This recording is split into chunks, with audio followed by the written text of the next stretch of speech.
오늘 은혜 받고 우리 다음 세대 삶에 반드시 성취될 하나님의 말씀은 시편 90편 1절에서 4절까지의 말씀입니다. 주여, 주는 대대에 우리의 거처가 되셨나이다. 산이 생기기 전, 땅과 세계도 주께서 조성하시기 전, 곧 영원부터 영원까지 주는 하나님이시니이다. 주께서 사람을 티끌로 돌아가게 하시고 말씀하시기를 너희 인생들은 돌아가라 하셨사오니 주의 목전에는 천년이 지나간 어제 같으며 밤의 한순간 같을 뿐임이니이다. 아멘. 네, 우리 시간 신앙 고백하도록 하겠습니다. 우리가 이 자리에 함께 모인 이유, 우리가 함께 예배할 수 있었던 이유, 우리 예수님을 나의 인생의 주인으로 그리스도로 신앙 고백하도록 하겠습니다. 주는 그리스도시요 살아계신 하나님의 아들이십니다. 아멘. 우리 옆에 있는 우리 귀한 청소년들과 선생님들과 이렇게 축복하며 인사합시다. 하나님이 편하게 쓰시는 제자가 됩시다. 한 번 더 이렇게 우리 질문해 볼까요? 준비됐습니까? 옆에 보면서 저한테 말고요. 옆에 보면서 준비됐습니까? 영어로 해보세요. 예. 준비된 제자, 준비된 그릇. 지난주 말씀과 같이 여러분 지금 이 시간에 그릇으로 쓰임 받기 전에 깨끗해질 준비가 됐는지, 나는 하나님께서 언제든지 쓰실 수 있는 어떤 그릇의 모양이라 하더라도 하나님이 편하게 언제든지 주실 수 있는 그런 그릇으로 준비되어져 있는지, 그럼 어떻게 깨끗해져야 되느냐? 지금 하나님이 주시는 은혜를 받고자 마음만 먹으면 돼요. 뭘 받고자 마음 먹으면 된다고요? 은혜. 하나님이 전도사님 통해서 주시는 게 아니라 전도사님이 줄 수 있는 것이 아니라 하나님이 전도사님 통해서 말씀으로 여러분에게 주시는 은혜, 그 은혜로 나는 새로워지겠다 마음 먹을 때 여러분 준비가 된 거예요. 준비됐습니까? Are you ready? 예, 아멘으로 대답하시네요. 영어로 대답할 줄 알았는데, 오늘 읽은 말씀 따라서 우리의 영원한 거처 라는 제목으로 중등 고등 다음 세대들에게 하나님의 말씀을 선포하도록 하겠습니다. 지난주 우리 주일부터 월요일까지 In Christ라는 주제로 중등국 우리 중학생들의 여름 수련회가 진행됐어요. 고등국 수련회 때는 제가 진짜 매이지 않는 복음이었는데, 저는 매여서 여러분 안으로, 여러분 축복 속으로 들어갔다면 준비된 그릇인가라고 질문하시니까 저한테, 너 준비됐니? 너 마음 먹었니? 저한테 질문하시니까 I'm ready, 하나님 준비됐어요 하는 마음으로 이제 제가 자진해서 이제 여러분 품속으로 90명의 중학생 소굴로 표현해서 좀 죄송하긴 하지만 하여튼 뭔가 굴 같았어요. 되게 컴컴하고 어두침침하고, 들어갔다 과연 내가 살아서 돌아올 수 있을까, 그런 생각도 되게 많이 들었어요. 물속으로 제가 딱 이제 잠기는데, 자진해서 들어갔지만 어찌됐건 잠기는데 확인되고 또 확정됐어요. 나는 질그릇이구나. 너무너무 깨지기 쉬운 질그릇이구나. 딱 들어간 지 10분 만에요. 내가 빨리 여러분들과 밤새 주 안에서 기뻐 뛰놀라면 육체적으로도 내가 좀 강건해져야겠구나, 그런 생각이 들었어요. 쉽게 전도사님 넘어가는 체질은 아니고 그런 이제 그 체격은 아닌데, 중학생 한 명은 충분히 상대할 수 있거든요. 지금 여기 있는 중학생들 1대1로 붙으면 저는 질 자신은 없는데, 들이 오니까요. 한 명이 아니고 중학생 들이 오니까요. 쉽지 않더라고요. 많이 잠겼어요. 침례를 받았어요. 저는 이미 구원 받은 걸로 알고 있었는데 자꾸 저한테 구원을 베푸시더라고요.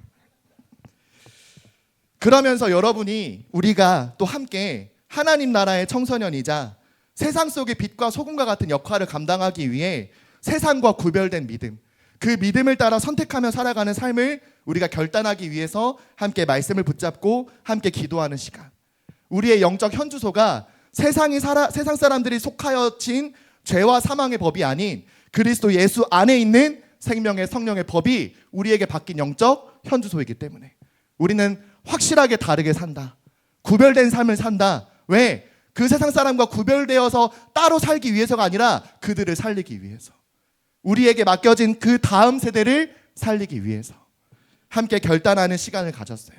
너무나도 또 감사한 건 우리 고등국 회장단이 이게 멀리 저희가 원래 계획했던 가평이었으면 진짜 못 오는 길이었는데, 감사하게 은평으로 서울 내로 바뀌어서 우리 회장단이 같이 와줘서 우리 후배들, 알지도 못하는, 만난 적도 없는, 교회 학교 기관에서 전혀 거들떠 보지도 않았던 그 후배들 품 안에 들어가서 함께 찬양해주고 함께 마음 담아 기도해주고 손잡아주고 어깨 동무해주고, 그게 전도사님한테는 너무 큰 힘이 되고 너무 큰 위로가 됐어요. 청소년이 다음 세대가 다음 세대를 그냥 고등학생, 중학생이 아니라 고등학생이어서 중학생을 살릴 수 있는, 우리가 다음 세대를 살리겠다 말만 떠드는 것이 아니라 진짜 내가 다음 세대로서 나의 다음 세대를 살릴 수 있는 그 하나님의 소망을 기도 제목을 보는 시간이었어요. 왜? 우리가 그리스도 안에 있기 때문에. 그냥 중학생, 그냥 중학교, 고등학교가 아니라 우리가 그리스도 예수 안에 있기 때문에. 디모데후서 2장 15절에 바울도 그리스도 예수 안에서 만나게 된 디모데 그 다음 세대에게, 또 자신이 만날 수 없는 많은 교회들의 다음 세대를 살릴 그 지도자 디모데에게 이렇게 은혜 안에서 강하기 위해 도전해야 될 것을 밝혀요. 너는 진리의 말씀을 옳게 분별하며 부끄러울 것이 없는 인정된 자로 자신을 하나님 앞에 드리기를 힘쓰라. 진리의 말씀, 하나님의 말씀, 반드시 이루어질 하나님의 그 뜻과 계획을, 숨겨진 하나님의 뜻과 계획을 그 말씀에서 분별하고 하나님의 말씀대로 이루어질 것을 믿음으로 그 말씀이 성취될 것에 너 자신을 드려라. 그것을 위해 힘쓰라라고 이 바울은 디모데에게 권면하기 시작해요. 우리가 누군가에게 편지를 받았는데 여러분, 아주 귀하게 너무 가치 있게 이 편지 내용을 전하고 싶어서 보호받기 위해서 편지지를 이렇게 편지 봉투에 담잖아요. 근데 그 편지를 받았는데 봉투만 읽고 누가 누구에게 얘가 나한테 보냈구나, 이분이 나한테 보냈구나만 읽고 감동받고 그냥 끝날 수도 있긴 하지만, 편지에 주된 내용은 어디에 담겨 있습니까? 편지지 안에 있잖아요. 그렇죠? 그렇게 편지 한 번도 안 받아본 인생처럼 저를 쳐다보지 마세요. 여러분, 받아본 적 있으시잖아요? 전혀 감동이 없으시네요. 없으십니까? 편지 봉투 안에, 물론 봉투에 누가 나에게 보냈는지 우리가 그것을 봄으로도 마음의 감동을 얻을 수 있지만, 결국에는 그 편지 안에 있는 내용을 우리가 봐야 이 사람이 나를 얼마나 사랑하는지, 이 사람이 나를 사랑해서 어떤 생각을 갖고 있는지, 어떤 마음을 품고 있고 나에게 무엇을 바라는지 알 수 있듯이, 여러분, 하나님의 말씀을 듣는 것으로 끝나지 말고 그 하나님이 나에게 뭐라 말씀하시냐, 수많은 사람들이 이 자리 가운데 함께 말씀을 받고 있는데 하나님은 나에게 지금 무엇을 원하시냐, 그것을 찾는 올바른 분별력을 여러분들이 소유할 때 우리는 깨끗한 그릇이, 하나님이 언제든지 쓰실 수 있는 그릇이 될 수 있다는 거예요. 여러분들도 집에 있으면 편하게 쉽게 잡는 그릇 있잖아요. 전도사님은 있거든요. 물을 먹든 밥을 담든 그냥 뭐 먹고 싶은 걸 담든 갑자기 그냥 편하게 써야 될 때 그냥 저만 쓰는 전용 그릇과 같은 느낌. 하나님이 어떤 모양이든, 여러분이 금그릇이든 은그릇이든 질그릇이든 하나님이 언제든 편하게 쓰실 수 있는 그릇으로 되려면, 여러분 오늘 말씀을 통해 하나님의 뜻과 계획이 무엇인지 분별하여 찾는, 말씀 받았다, 그냥 나는 오늘 예배 드린 걸로 나는 오늘 은혜 받은 거 끝났다로 그냥 지나가지 말고, 특별히 우리 귀한 고3 우리 다음 세대 여러분, 하나님 말씀 안에 그 하나님의 뜻과 계획을 가지고 인서울이 여러분들의 목표가 되는 것이 아니라 인 크라이스트가 여러분들의 진짜 표대가 되어지는 우리 귀한 하나님의 다음 세대 귀한 청소년 사명자가 되시기를 예수 그리스도의 이름으로 기도합니다. 잊지 마세요. 첫 번째로 이번 한 주간 동안 무엇을 잊지 말아야 되느냐, 나의 영원한 집은 어디냐. 지난주부터 계속 우리가 말씀을 통해 영적 현주소, 내 위치가 어디냐, 하나님 너가 지금 어디에 있느냐 질문하실 때 나는 지금 어디에 있다고 내가 말할 수 있느냐, 그 답을 할 때 나는 어디에 있는지, 나에게 집과 같은 곳은 어디인지 여러분 빨리 이번 한 주간 동안 묵상해서 하나님의 사랑을 깨달아야 돼요. 오늘 우리가 읽은 시편 90편의 말씀은 출애굽 시대에 이스라엘 백성들을 지도한 지도자, 수많은 기적들과 이적들을 하나님 앞에서 모든 이스라엘 백성들에게 확인시켜준 그 지도자 모세가 기록한 유일한 시편이에요. 모세가 이 시를 기록했을 때는 언제냐, 홍해를 만났을 때, 홍해를 지나서 애굽 군대가 물에서 홍해 바다에서 사장됐을 때, 큰 기적과 이적을 봤을 때 고백한 시가 아니에요. 120세가 되어서 이제 자신들과 함께 살아왔던 1세대 출애굽 1세대들은 다 광야에서 불신앙하다가 죽고, 자신마저도 이제 마지막 약속의 땅을 앞두고 눈앞에 보고도 하나님이 모세는 들어갈 수 없다, 너의 다음 세대인 여호수아와 갈렙이 출애굽하여 광야에서 태어난 2세대 백성들을 이끌고 약속의 땅으로 들어갈 것이다라는 어떤 면에서는 영적 사망 선고를 받은 이후에 쓴 시예요. 하나님이 그렇게 모세에게 약속의 땅으로, 내가 너에게 아브라함과 이삭과 야곱에게 약속한 그 땅을 그 이스라엘 백성들과 함께 들어가게 할 것이다. 거기에서 너희가 나를 예배하고 마음껏 하나님의 이름을 부르고 수많은 가나안 족속들에게 하나님이 누구인지 너를 통하여 알게 할 것이다 라고 분명히 약속하셨는데, 가데스 바네아에서 너는 들어갈 수 없다, 이제 너의 다음 세대가 들어갈 것이다 라고 하는 어떤 면에서는 진짜 선고를 받은 느낌의 그 순간에 쓴 시예요. 뭐라고 얘기해야 될까요? 얼마나 허망했을까요? 나도 들어가고 싶은데 하나님 말씀하신 그 젖과 꿀이 흐르는 땅, 분명히 하나님께서 우리에게 약속을 하셨는데 이렇게까지 불신앙하고 불평불만했던 1세대들이 다 죽고 나와 비슷한 나이를 지나왔던 모든 사람들이 다 죽고 자기만 남았는데 자기도 못 들어간다고 말하면, 여러분들에게 분명히 약속의 땅을 주시겠다 말씀하시는데 너 말고 다음, 너 아니고 다음이라고 말하면 여러분 얼마나 속이 막 문드러지고 할까요? 그쵸? 안 그러겠습니까? 아직 안 늙었는데요. 모세는 120세 충분히 늙었죠. 그쵸? 부름받았을 때가 80세였으니까 40년 광야 생활하고도 물론 강건했겠지만 너 아니고 다음이라고 말하면, 나 너 아니고 너의 다음이라고 말하면 얼마나 속이 막 썩어 문드러졌겠어요. 저 같아도 그랬을 텐데 시편 90편 1절에 이 모세가 처음 고백에 뭐라고 얘기를 합니까? 주여, 주는 대대에 우리의 거처가 되셨나이다. 무슨 말이에요? 하나님, 나의 주여, 나의 주 하나님이시여, 당신이 나의 집이 되어주셨듯 모든 세대 우리의 후손 대대로 하나님만이 우리의 집이 되어주셨습니다. 모세는 광야에서 만든 성막, 잘 만든 장막, 사람과 민족의 도움, 200만 명, 수백만 명이 되는 어떤 사람의 도움, 수많은 기적과 홍해가 갈라진 체험, 그것을 의지하고 그것을 자신의 집으로 삼지 않았어요. 반석에서 물이 나오고 그 물이 강물이 되어졌을 때 와 하나님 이러지 않았어요. 수많은 기적들 앞에서 역시 하나님 이러지 않았어요. 다 무너지고 다 죽고 자기의 동역자라고 생각했던 모든 사람들이 죽고 자기도 이제 가나안 땅 약속의 땅으로 못 들어간다 했을 때 모세가 고백한 거예요. 하나님만이 나의 거처가 되십니다. 하나님만이 나에게 의지가 되고 내게 소망을 둘 곳이 되며 내 위로와 구원을 주실 수 있는 나의 지붕, 나의 든든한 기둥, 나의 든든한 영원한 반석이 되십니다. 이렇게 모세는 기도한 거예요. 얼마나 놀라운 믿음입니까? 얼마나 놀라운 고백입니까, 여러분? 그 어떤 누구도 할 수 없을 것 같은 고백을 이 모세가 했는데, 모세가 대단한 사람이냐? 아니요. 40년 전에 하나님이 처음 부르실 때 하나님이 아니고서는 절대 일으킬 수 없는 기적과 같은 모습으로 하나님이 임하셨을 때에도 이 모세는 하나님께 반문하듯 질문했어요. 출애굽기 3장 11절에 모세가 하나님께 아뢰되 내가 누구이기에 바로에게 가며 이스라엘 자손을 애굽에서 인도하여 내리까라고 하나님께 불만 섞인 듯 질문해요. 제가 누구예요? 저 아시잖아요, 하나님. 하나님이면 아실 거 아니에요. 저는 애굽에서 사람을 죽이고 숨겨놨다가 들켜서 광야로 도망온 사람이에요.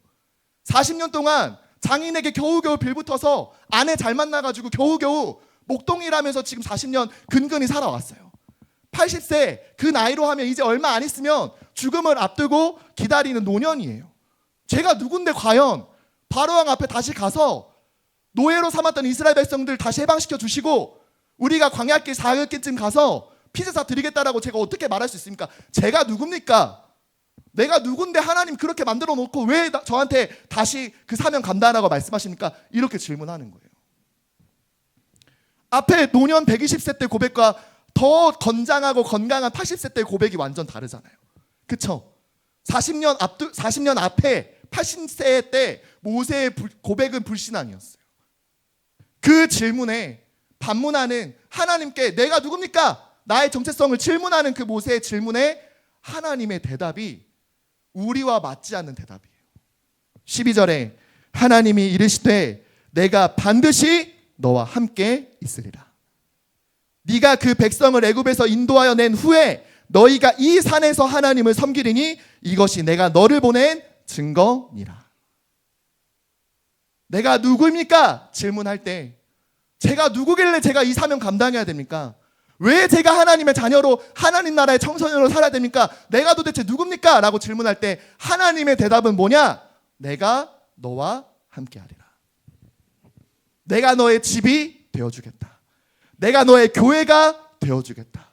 내가 너를 지키는 하나님의 나라로, 하나님의 성전으로 내가 너를 보호하고 인도하고 지켜낼 것이다. 너를 통하여 온 이스라엘 백성들이 다시 이 산에 모여 예배하게 될 때 너가 내가 하나님임을 너가 알게 될 것이다. 누구이십니까? 하나님. 내가 누구입니까? 질문하기 전에 여러분 무엇을 찾아야 되느냐? 하나님이 나에게 어떤 분이신지 지금 이 시간 이 예배를 통해 찾아야 돼요. 청소년 시기 정체성이 제일 혼란하고 나는 아버지의 아들, 엄마의 딸이라고 생각을 했는데 어느 순간 아버지와 어머니가 제일 미운 대상이 돼버리고 집에 있는 게 제일 불편하고 부모님을 닮아가는 내 모습이 너무너무 싫고 부모님에게 문제 만났을 때 보였던 모습이 나에게도 보이고 전도사님 깜짝깜짝 놀란다니까. 오늘도 씻고 딱 거울을 슬쩍 봤는데 거기 아버지가 시간과 공간을 초월해서 제 아버지가 거기 새 계시더라고요. 하나님 아버지 말고 그 환상 말고 제 육신의 아버지가 보이더라니까요. 제 아버지가요. 저 아버지 존경했느냐? 지금은 마음으로는 존경하지만 어릴 때는 그러지 않았어요. 제일 배우기 싫어했고 그래서 전도사님은 진짜 아버지가 했던 모든 행동들을 따라가기 싫어서 결단하고 막 오히려 더 안 하고 완악해서 마음이 존경하는 마음 거의 지금은 아닙니다. 지금은 아닌데 근데 보인다니까 여러분. 안 그렇습니까 여러분? 혹시 지나가다 엄마가 보이고 확 지나갔는데 아빠가 보이고 그러지 않으신가요? 저만 그런 줄. 그런데 하나님이 나의 집이 되어주시고 하나님이 나와 함께 하신다는 것, 그것이 우리가 찾아야 되는 정체성이고 그것이 우리가 하나님 나라의 청소년으로 살아야 되는 이유라면 하나님이 여러분들에게 내가 누구인지 알려주길 원하신다는 거예요. 부모님의 자녀, 대한민국의 청소년이 아니라 하나님의 자녀, 내가 너를 지은 창조주, 내가 너에게 어떻게 함께 할 것인지 하나님은 여러분들에게 지금 알려주길 원하시는 거예요. 하나님은 어떤 분이냐? 모세가 바로 이렇게 고백해요. 체험했기 때문에. 시편 90편 2절에서 4절 말씀에 산이 생기기 전 땅과 세계도 주께서 조성하시기 전 곧 영원부터 영원까지 주는 하나님이시니이다. 하나님밖에 없다라고 고백해요. 주께서 사람을 티끌로 돌아가게 하시고 말씀하시기를 너희 인생들은 돌아가라 하셨사오니 주의 목전에는 천년이 지나간 어제 같으며 밤의 한순간 같을 뿐임이니라.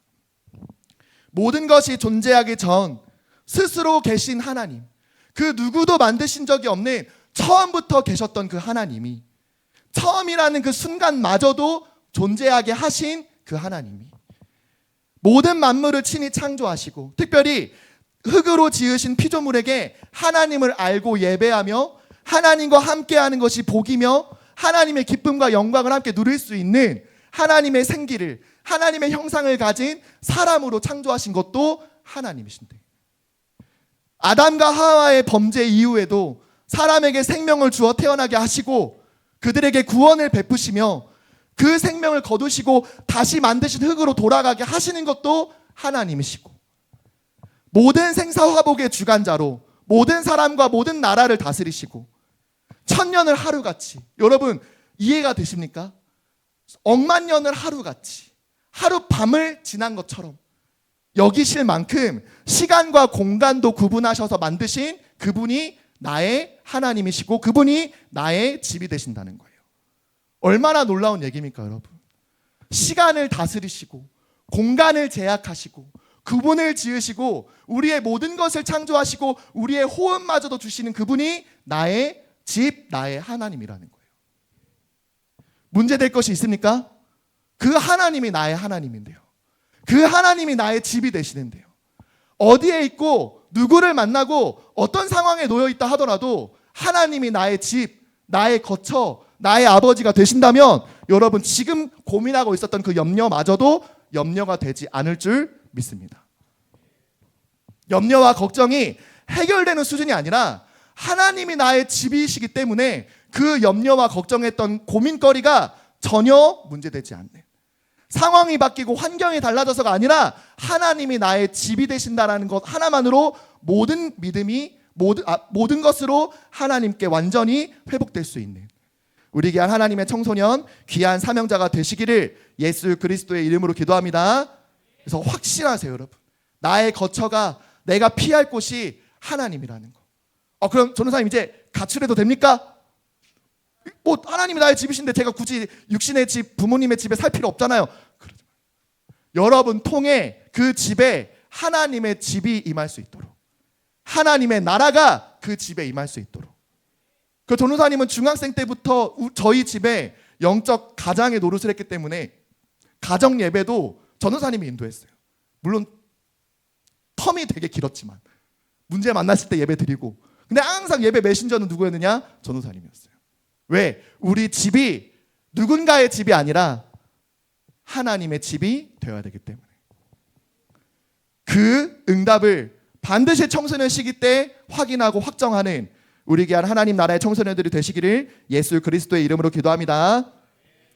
그러면 두 번째로 나의 영원한 주, 누가 되셔야 되느냐? 여러분 확인해야 돼요. 우리의 영원한 집이 되시고 나와 우리의 다음 세대에게까지 대대로 물려줘야 될 거처가 영원하신 하나님이 맞다면 집만 우리가 바뀌어야 될 게 아니라 그 집의 가장 주인의 역할도, 주인도 빨리 바뀌어야 돼요. 내가 그 집의 주인이 돼서는 안 돼요. 하나님과 예수 그리스도가 내 안에 성령으로 함께 하시듯 하나님이 우리의 거처가 되시는 그 집의 주인이 오직 하나님이 되어주셔야 돼요. 이 사실을 들었음에도 보았음에도 기억하지 못하고 항상 원망과 불평으로 일삼아 세월을 허송 보낸 이 이스라엘 출애굽 1세대들의 모습을 보며 모세는 굉장히 안타까워했어요. 하나님이 그렇게 우리의 집이 되어주셨는데 광야 40년 동안 우리가 입은 옷, 신었던 신도 해지지 않을 만큼 하나님께서 우리를 그렇게 지키시고 밤에는 불기둥으로 낮에는 구름기둥으로 우리를 그렇게 세밀하게 지키시고 우리의 집이 되어주셨는데 그 사실을 날마다 까먹고 만나와 메추라기를 먹으면서도 불평했던 그 이스라엘 백성들이 40년 동안 보낸 허송 세월을 이 모세가 시편 90편 8절에서 9절과 같이 말해요. 주께서 우리의 죄악을 주의 앞에 놓으시며 우리의 은밀한 죄를 주의 얼굴빛 가운데 두셨으니 우리의 모든 날이 주의 분노 중에 지나가며 우리의 평생이 순식간에 다하였나이다. 하나님께 불평불만하다가 내 평생이 순식간에 지나가고 하나님께 영광이 되어야 될 나의 평생이 하나님의 분노 아래에서 지나가 버린, 후회도 아닌 추억도 아닌 하나님의 분노만이 남았던 그 모든 과거, 그것을 생각하며 이 모세가 탄탄하며 기도하는 내용이에요. 심지어 그 이후의 말씀에도 건강하게 80세를 산들 뭐하냐, 70세가 되면은 죽을 둥 살둥 하는 그 나이 때에 아무리 건강하게 강건하게 80세를 산다 하여도 하나님과 상관이 없는 그 인생은 수고할 뿐이고 슬픔밖에 남을 것밖에 없다라고 말하는 거예요. 후회와 상처가 반복되는 운명, 그 운명에서 벗어날 수 있는 방법이 앞에 있음에도 전혀 그것을 찾지 못하고 죄악으로 물들어 사람의 운명은 결국 끝도 없이 후회와 상처를 반복하는 인생으로 흘러가고 있다는 거예요. 그럴 수밖에 없는 이유를 바울은 이렇게 정리해요. 에베소서 2장 2절에서 3절 말씀에 그때 너희는 그 가운데서 행하여 이 세상 풍조를 따르고 공중의 권세 잡은 자를 따랐으니 곧 지금 불순종의 아들들 가운데서 역사하는 영이라. 전에는 우리도 다 그 가운데서 우리 육체의 욕심을 따라 지내며 육체와 마음에 원하는 것을 하여 다른 이들과 같이 본질상 진노의 자녀였더니. 세상의 문화와 기준을 따라 내 마음 내키는 대로 내 몸이 반응하는 대로 살아가는 그 모든 것이 내가 원해서 하는 것임에도 불구하고 사실 그것이 내가 원해서 하는 것이 아니라 세상의 불순종, 공중의 권세 잡은 자, 마귀가 시키는 대로 순종하며 따라가는 것임을 바울은 분명히 말하고 있어요. 우상 앞에 절하고 다른 종교 앞에 가서 숭배하고 하는 것만이 우상 숭배가 아니라 세상의 문화를 따라 내 마음 내가 원하는 대로 내키며 살아가는 그 모든 것이 결국에는 세상의 공중의 권세를 잡은 마귀를 숭배하고 따라가는 것임을, 살아가는 모든 것이 우상 숭배이기 때문에 정신과 마음의 고통이 당연히 수반되어 따라올 수밖에 없음을, 그래서 수고하면 수고할수록 마음의 짐을 지고 살아가는 것처럼 정신의 고통이 계속해서 증가되고 증폭될 수밖에 없는 그 운명을 살아갈 수밖에 없음을 바울도 분명히 강조하고 있어요. 하나님이 집이 되어주셨음에도 불구하고 주인을 바꾸지 않아서 광야 40년 동안 불평불만하며 내 마음대로 우상을 짓고 하나님이라고 명명하며 저 소우상이 우리의 하나님이다, 이제부터 우리 저거 따라가자라 말했던 모세와 같이 나는 다른 신을 섬긴 적 없는데 왜 그게 죄가 됩니까? 라고 질문하는 그 수많은 사람들 앞에 세상의 문화와 흐름을 따라 내 생각, 내가 마음 원하는 대로 살아가는 그 모든 것이 우상 숭배인 줄 모르고 살아가는 모든 사람들의 고통과 저주 앞에 여러분, 그 인생의 주인을 바꾸어주는 역할을 누가 해야 되느냐? 바로 하나님 나라의 청소년들이 해주어야 된다는 거예요. 마귀의 종노릇하며 세월을 보낼 수밖에 없고 허송세월할 수밖에 없는 그 운명에 갇힌 우리의 인생에 주인으로 찾아오신 분이 누구냐? 바로 예수 그리스도예요. 예수님이 우리를 위해 십자가에 흘리신 그 보혈로 우리의 영원한 거처가 되어주시고 그 우리의 영원한 집에, 하나님이라는 집의 주인으로 그리스도가 내 안에 찾아오신 거예요. 에베소서 2장 12절 말씀에 어떻게 주인으로 우리에게 찾아오셨느냐? 그때 너희는 그리스도 밖에 있었고 이스라엘 나라 밖의 사람이라 약속의 언약들에 대하여는 외인이요 세상에서 소망이 없고 하나님도 없는 자이더니 이제는 전에 멀리 있던 너희가 그리스도 예수 안에서 그리스도의 피로 가까워졌느니라. 십자가에서 우리의 모든 죄와 저주를 깨끗게 하시는, 더럽혀진 하나님이 쓰시기에 쓰실 수가 없는 그 그릇된 우리에게 깨끗게 하는 그 보혈로 우리를 완전히 죄와 사망에서 깨끗게 하시고 그 사실을 믿는 자마다 하나님의 자녀가 되는 권세를 주셔서 이제 하나님과 영원토록 함께하는, 아예 하나님이 우리의 집이 되어주시고 성령 하나님이 우리 안에 성전을 삼으셔서 나를 하나님의 집으로 삼으셔서 그리스도가 완전히 주인된 인생으로 우리를 구원해 주신 거예요. 하나님이 나의 집, 내가 하나님의 성전, 그리고 그리스도가 내 인생에 남은 모든 미래의 주인이 되어주신다면 우리는 완전히 다 끝난 인생이라는 거예요. 더 이상 받을 것이 필요 없는, 더 이상 응답을 구하지 않아도 되는, 세상 사람 모든 사람이 반드시 받아야 되는 그 구원을 이미 받은 하나님의 자녀로서 이제 더 이상 세상이 말하는 대로, 마귀가 시키는 대로, 세상이 이끄는 대로 살아가는 것이 아니라 하나님의 말씀대로 내 인생의 주인 되신 그리스도의 뜻대로 우리의 교회의 이름과 같이 예수님이 원하시는 교회, 하나님의 성전이 되어서 하나님이 쓰시기에 합당한 아주 편한 그릇으로 쓰임받는 우리 귀한 청소년들이 되시기를 예수 그리스도의 이름으로 기도합니다. 그래서 어제 전도사님 청소년 사명자 예배, 우리 직분자 중심으로 드리는 예배를 통해서 전도사님 평생의 기도 제목, 항상 원단 때마다 첫 번째 기도 제목으로 삼고 있는 기도 제목을 얘기를 했어요. 얘기를 오픈을 안 했는데 기억을 못 하더라고. 작년 회장도 그렇고 올해 회장도 그렇고. 그래서 전도사님은 이제 더 사람을 의지하지 않기로 했어요. 뭔 소용이야 나. 어차피 내 기도 제목 내가 기도하지 너희들이 기도해 주는 것도 아니니까. 맞죠? 아니라고 해야 돼. 전도사님의 평생의 첫 기도 제목. 원단 때마다 물론 기도 제목 바뀌는 것도 중요한데 전도사님 딱 세 번째 기도 제목만 바뀌어요. 원단 말씀 기억하기 위해서. 첫 번째 기도 제목은 딱 제 평생의 마지막까지 기도할 기도 제목 이거예요. 갈라디아서 2장 10절. 내가 그리스도와 함께 십자가에 못 박혔나니 그런즉 이제는 내가 사는 것이 아니요 오직 내 안에 그리스도께서 사시는 것이라. 이제 내가 육체 가운데 사는 것은 나를 사랑하사 나를 위하여 자기 자신을 버리신 하나님의 아들을 믿는 믿음 안에서 사는 것이라. 우리가 살아야 될 이유 무엇입니까? 나를 위하여 십자가에 대신 못 박혀 죽으신 그리스도, 내 육체에 내가 원하는 대로 살고자 했던, 주인이 바뀌지 않았던 진노의 아래에 놓였던 내 모든 삶을 십자가에 함께 못 박혀 죽어주시고 이제 내 안에 사신 그 그리스도 한 분 때문에, 그 그리스도를 믿는 믿음 안에서 사는 것, 그게 우리의 남은 미래가 되어야 돼요.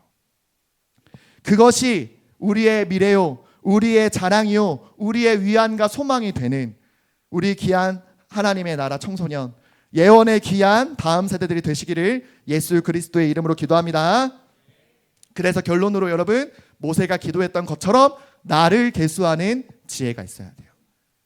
청소년 시기에 반드시 우리에게 필요한 지혜가 뭐냐? 그냥 오늘 하루를 허송세월 보내지 말고 하나님이 진짜 주신 은혜대로 하나님이 주신 오늘을 가장 가치 있게 보내는 지혜가 있어야 돼요. 90편 12절 13절에 모세가 이렇게 기도해요. 우리에게 우리날 계수함을 가르치사 지혜로운 마음을 얻게 하소서. 여호와여 돌아오소서. 언제까지니까 주의 종들을 불쌍히 여기소서. 하나님, 오늘 나의 삶에 함께하여 주옵소서. 돌아와 주옵소서. 아니, 내가 하나님께 돌아가게 하여 주옵소서. 여호와께 가까이 나아가는 오늘이 되게 하여 주옵소서. 오늘이라는 영어 단어 today도 있지만 지금 현 시점을 의미하는 영어 단어 프레젠트가 있어요. 프레젠트의 똑같은 의미로 뭐예요? 좋아요. 선물이에요, 선물. 이 오늘, 이 지금 이 순간은 누가 나에게 주신 선물이냐? 하나님이 은혜로 내게 주신 선물이에요. 왜 하나님께서 오늘 나에게 이 선물을 주셨느냐? 하나님과 상관없이 살라고, 그리스도와 상관없이 살라고, 믿으신 그 그리스도의 이름을 기억하지 않고 네가 원하는 데 살으라고. 구원 받았으니까, 하나님의 자녀 됐으니까, 이제 죄와 저주와 상관없으니까 네가 하고 싶은 대로 살라고. 하나님 그렇게 우리에게 오늘 주신 거 아니에요. 하나님이 오늘 나에게 이 하루를 오늘 선물처럼 주신 이유 뭐냐? 너는 오늘 여호와 하나님을 기억하라. 하나님께로 더 가까이 나아가는 오늘이 되라. 그리스도 예수 안에 있는 은혜가 반드시 있는지 확인하고 그 은혜로만 내가 강하여지는지 너는 오늘 확인해라. 그 오늘로 여러분들에게 오늘 주신 거예요. 학교에 가야 되는 오늘, 집에 돌아가야 되는 오늘, 왜 그 지금을 나는 받은 적도 받고 싶은 적도 없었는데 선물과 같이 주신다 말씀하시느냐? 그리스도 안으로 들어가도록, 이제 내가 하나님의 영원한 집에 거하도록, 그리스도가 내 안에 계심으로, 성령 하나님이 나와 함께 하심으로 내가 하나님의 성전이 되도록 하나님이 그 지혜를 여러분들에게 주시기를 원하세요. 오늘 지혜롭게 사는, 하나님의 은혜 아래 그리스도 안으로 마음껏 들어가는 오늘이 되게 하여 주옵소서. 그러므로 그 지혜를 구하는 청소년 사명자로서 이제 대대손손 여러분들의 자녀, 그 자녀의 자녀에게까지, 여러분들이 교회를 통해 현장에서 만나게 될 수많은 다음 세대들에게 대대손손 물려줘야 될 집 사놓은 거 말고, 그거 물려받을 생각 하지 말고, 웬만하면 물려줄 마음도 웬만하면 하지 말고. 너무너무 버겁잖아요. 요즘 집 사는 게 얼마나 힘든데요, 여러분. 선생님들 아시잖아요, 그쵸? 그 집 말고 여러분들이 물려줘야 될 영원한 거처, 우리가 반드시 들어가야 될 영원한 본향, 누굽니까? 여호와 하나님이라는 거예요. 그 집을 오는 여러 세대에 나누어 주고 그 집으로 들어올 수 있는 유일한 길, 예수 그리스도만을 선포하는 지혜 있는 하나님의 자녀, 날마다 하나님께로 나아가는 우리 그리스도의 모든 청소년들이 되시기를 예수 그리스도의 이름으로 기도합니다. 우리 옆에 있는 청소년들과 이렇게 축복하며 인사합시다. 하나님이 함께 하십니다. 한 번 더 축복합시다. 세월을 아끼는 지혜자가 됩시다. 주신 말씀을 기억하며 우리 한 줄 또 한 문장 한 단어로 나누어준 우리 묵상 용지, 우리 포럼 용지를 가지고 우리 정리하는 시간을 우리 잠깐 가지고 함께 찬양하도록 하겠습니다.